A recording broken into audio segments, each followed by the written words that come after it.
The pupils are the holes in your irises that allow you to light to enter in your eye, right?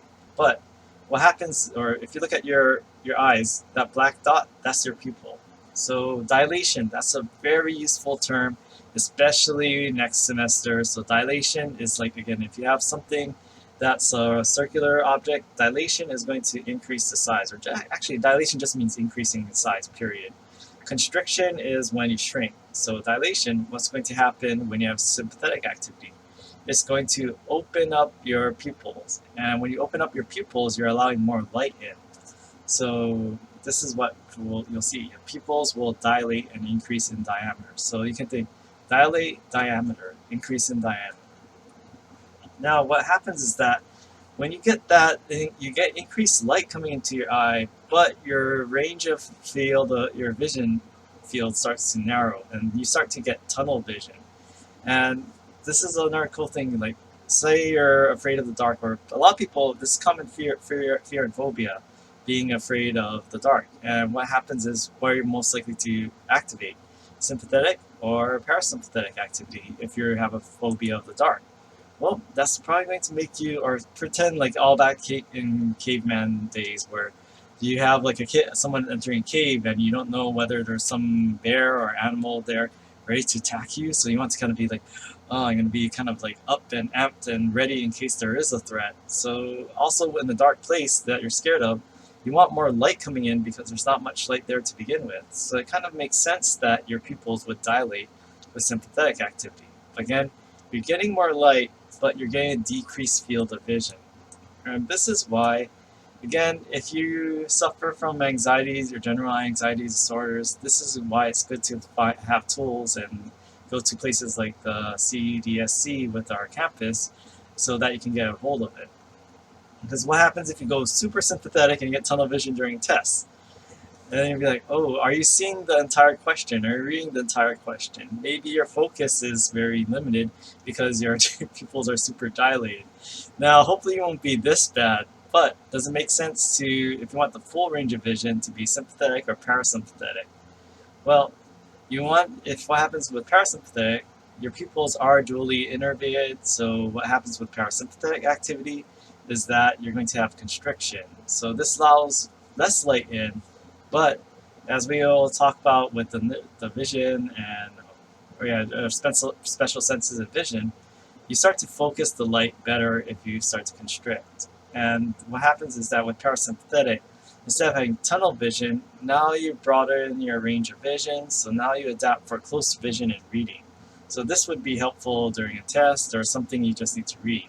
So you restore that peripheral vision, and now you can see more. And don't worry about this question. This is more of like a med school, possible PT school question, so you're not going to be asked about that. But again, which would you rather have? This vision or this vision?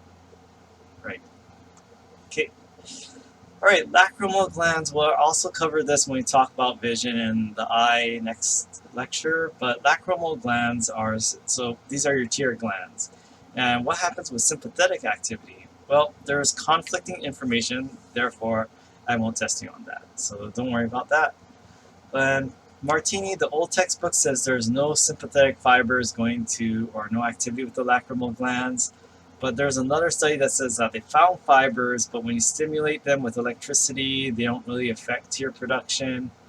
And there's another one that says that it directly innervates the gland and does affect tear production. So there's a debate, and I won't test you on that in terms of sympathetic, because again, there's conflicting information.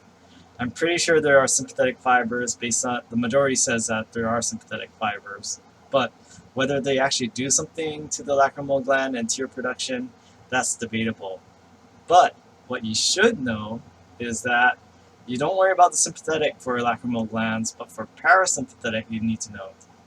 So parasympathetic, tear production, that is classic with parasympathetic activity in the lacrimal glands. So this is going to stimulate tear production to lubricate the eye. And then the thing is that if you have these drugs called anticholinergics that block the sympathetic nervous system, this can cause dry eyes. Because why? They're blocking the parasympathetic nervous system, therefore they're blocking tear production. So this is canon. This is what you should know for lacrimal glands and the autonomic nervous system. Parasympathetic, tear production. But sympathetic, that's the part up for debate.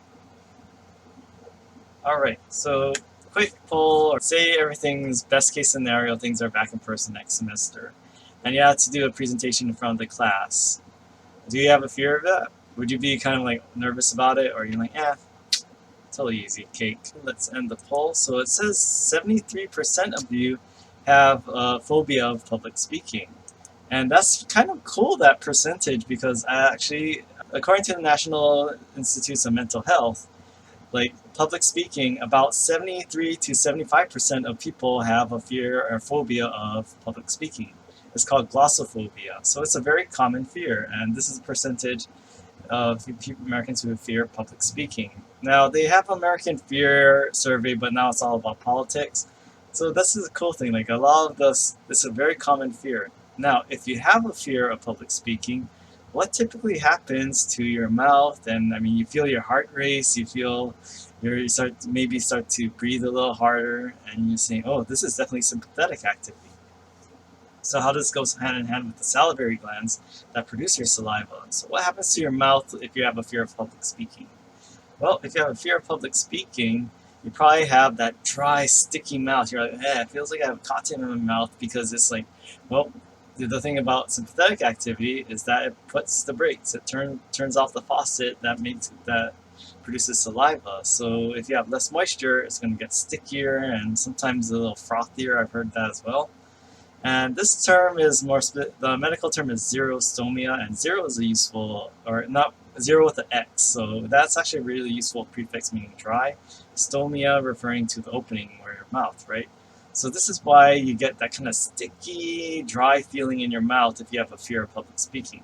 Totally natural. Blame the sympathetic division.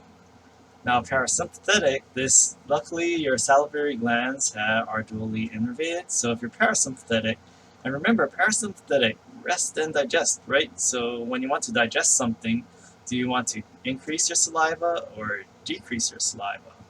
Yeah, if you ever tried to, or do one of those challenges where you try to eat like a cracker or something dry, it's really hard to swallow something dry, right? So it makes sense if you have parasympathetic activity that you increase your saliva production. So this is what happens where say you're like, or I notice like, especially like if I've had a really rough day, I'm super tired, I notice that like sometimes I find myself drooling, or especially on planes, like I'm totally zonked out, and then I don't drool typically when I sleep, but I have a really rough day, that happens. And also what happens is, like, instead of having that dry sticky mucus you have or dry sticky saliva you have with your sympathetic activity, with parasympathetic activity, the mucus starts to thin out, so you don't have as much of that sticky solution and mucus in your saliva. So this makes your saliva more thinner and watery.